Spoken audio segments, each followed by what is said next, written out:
Muitos expositores creem que nas 7 igrejas da Ásia selecionadas nos capítulos 2 e 3 do Apocalipse temos prefigurado os estágios da história que distinguiram o testemunho das igrejas locais com o passar dos séculos. Hoje, com a ajuda de Deus e me servindo muito do comentário bíblico, mais uma vez, sobre o livro do Apocalipse do irmão James Allen, editado no Brasil pela editora Sã Doutrina, vamos pensar sobre o quadro profético do período Filadélfia da história da igreja. O período do quadro profético, ela durará do ano 1750 até o arrebatamento, ou seja, o que temos no período dessa igreja, que começou no ano 1750, ela vai até o arrebatamento.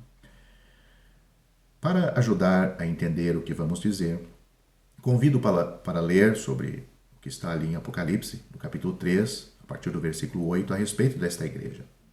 Então diz lá: Conheço as tuas obras, eis que tenho posto diante de ti uma porta aberta, que ninguém pode fechar. Que tens pouca força, entretanto, guardaste a minha palavra e não negaste o meu nome. Eis que farei aos da sinagoga de Satanás, aos que se dizem judeus e não o são, mas mentem, eis que farei que venham e adorem prostrados aos teus pés e saibam que eu te amo. Portanto, guardaste a palavra da minha perseverança. Também eu te guardarei da hora da provação ou da tentação, talvez seria a melhor tradução, que se refere à grande tribulação, que há de vir sobre o mundo inteiro, para pôr à prova os que habitam sobre a terra. Venho sem demora, a promessa da vinda de Cristo. Guarda o que tens, para que ninguém tome a tua coroa.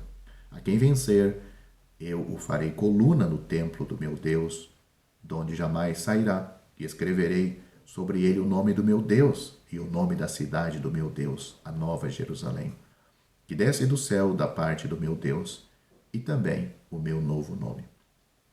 Quem tem ouvidos, ouça o que o Espírito diz às igrejas.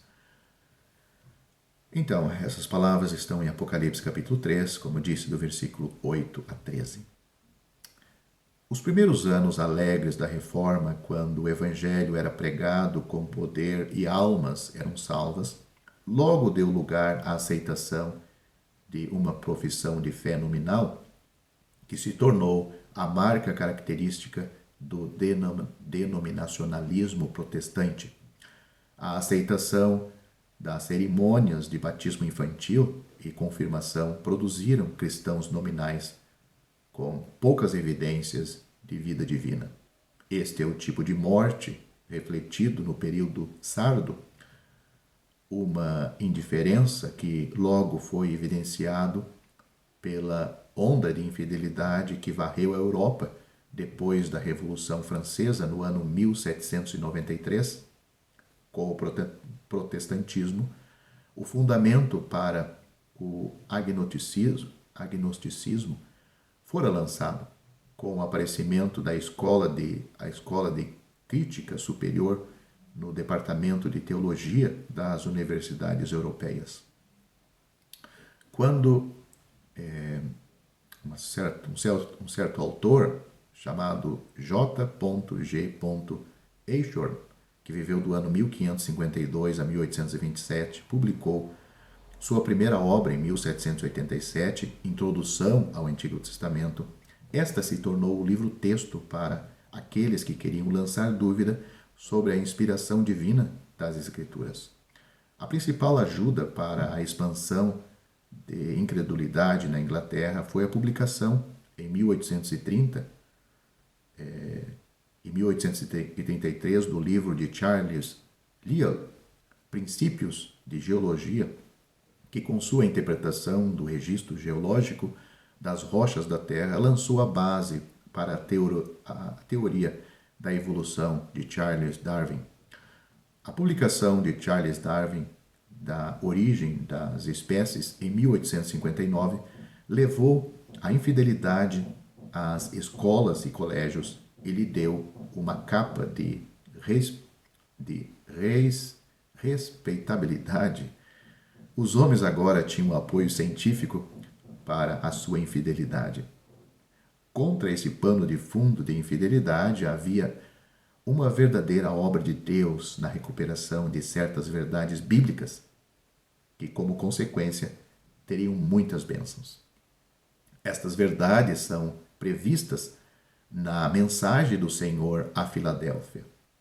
Podem ser resumidas da seguinte forma. Primeiro, nós vemos que neste período foi trazido à luz a verdade evangelística. Nas partes do mundo de fala inglesa, o período de 1730 a 1800 é conhecido como o grande despertamento, quando, através da pregação do Evangelho de George Whitefield, que viveu do ano 1714 a 1770, e John Wesley, que viveu do ano 1703 a 1791, grandes multidões das ilhas britânicas foram salvas. Um segundo grande despertamento se seguiu no século XIX, quando Deus levantou outras gerações, ou melhor dizendo, outra geração de pregadores do Evangelho, dos quais os mais conhecidos são a abreviação D. L. Moody, que viveu do ano 1877 a 1899, também Spurgeon, que viveu do ano 1832 a 1892. Verdadeiras conversões levaram a uma verdadeira preocupação pelas almas, e foi nestes anos que o movimento mundial missionário levou o Evangelho até os confins da terra. Nomes de homens e mulheres se destacaram, que falam de sacrifício e trabalham para Cristo.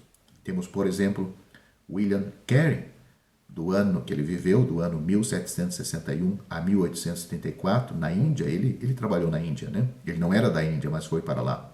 Hudson Taylor, 1812 a 1905, na China. David Livingstone, na África. E também um outro, Arnold, também na África. São apenas alguns dos homens que representam o zelo missionário no mundo. Verdadeiramente, pouca força, como é dito aí pelo Senhor. No entanto, o Senhor disse, diante de ti pus uma porta aberta. É impressionante que foi justamente neste período que o empreendimento missionário foi descoberto. Outro ponto importante que podemos analisar neste período foi a verdade eclesiástica. Quando verdadeira conversão incentiva homens e mulheres a estudar e examinar as Escrituras, não devemos nos surpreender com o surgimento de novas verdades que estavam encobertas debaixo da tradição e profissão nominal. Foi nestes anos que a lealdade às Escrituras, guardadas, como nós temos nas palavras do Senhor Jesus, onde ele disse, guardaste a minha palavra. E lealdade ao Senhor, onde ele diz, não negaste o meu nome. Levaram muitos a questionar a sua associação com o denominacionalismo daquela época. Esta nova preocupação levou muitos cristãos a procurar voltar ao modelo simples do Novo Testamento de reunir-se ao nome do Senhor Jesus Cristo. O resultado foi o estabelecimento de grupos sem vínculos denominacionais, em muitos lugares através de todo o mundo, aproximadamente no mesmo período. Os lugares mais conhecidos, devido à sua história subsequente, foram Dublin, Plymouth. Mas estes lugares foram apenas representativos de um movimento mundial naqueles dias. Homens como John Nelson Darby, que viveu do ano 1800 a 1882, George Miller, do ano 1805 a 1898, e William Kelly, do ano 1821 até 1906. Esses homens foram apenas representantes de uma multidão de homens piedosos que Deus levantou para ensinar estes princípios de reunião baseados nas Escrituras. sem todos os acréscimos da tradição que já existia naqueles dias. Nestes ajuntamentos, uma vida compartilhada em Cristo, uma liberdade compartilhada no Espírito e a luz compartilhada das Escrituras levou a uma apreciação especial do amor fraternal gozado em Cristo. Verdadeiramente uma experiência Filadélfia. Muitos opositores, a exemplo do versículo 9 que temos neste capítulo de Apocalipse, tiveram que admitir que o Senhor tinha amado aqueles simples ajuntamento de cristãos que o honravam na sua maneira de se reunir. Igrejas iniciadas neste modelo neotestamentário têm surgido devido ao exercício espiritual daqueles anos e podem ser encontradas em todas as partes do mundo. A palavra característica de Cristo descreve este movimento com exatidão. Pouca força. Mas eles estão aí. Terceiro ponto que podemos analisar deste período é a verdade escatológica. Devemos observar que Cristo faz referência direta à sua mensagem à igreja em Filadélfia, que os santos seriam preservados da hora da tentação, que vimos na exposição ser o período da tribulação, como na hora da leitura daquela parte eu mencionei. Não devemos esquecer que neste período Filadélfia do testemunho da igreja, vindo depois da pregação do Evangelho e da ênfase dada ao modelo bíblico de reunião, a verdade da vinda do Senhor para buscar a igreja no arrebatamento foi descoberta. Associado a esta recuperação da verdade estava uma apreciação totalmente nova do ensino relacionado aos acontecimentos do final dos tempos, centrados no arrebatamento pré-tribulação, ou seja, antes da tribulação. Estas verdades haviam sido, durante muitos séculos da história da Igreja, não totalmente desconhecidas, mas grandemente mal interpretadas e ignoradas. Neste período Filadélfia, elas foram trazidas novamente à luz pelo Espírito de Deus. O Senhor previu este exato fato nesta mensagem à igreja em Filadélfia. Agora veremos o que estes irmãos nos deram. Esses que mencionei alguns nomes e muitos outros deste período. Eles nos mostraram quanto o sangue do Senhor Jesus satisfaz a justiça de Deus. Eles nos mostraram a certeza da salvação, como o mais fraco crente pode ser aceito em Cristo, assim como Cristo foi aceito, e como crer na palavra de Deus como base para a salvação. Desde que começou a história da igreja, nunca houve um período em que o evangelho tenha sido mais claro do que nesta época, a época de Filadélfia, o início da época de Filadélfia.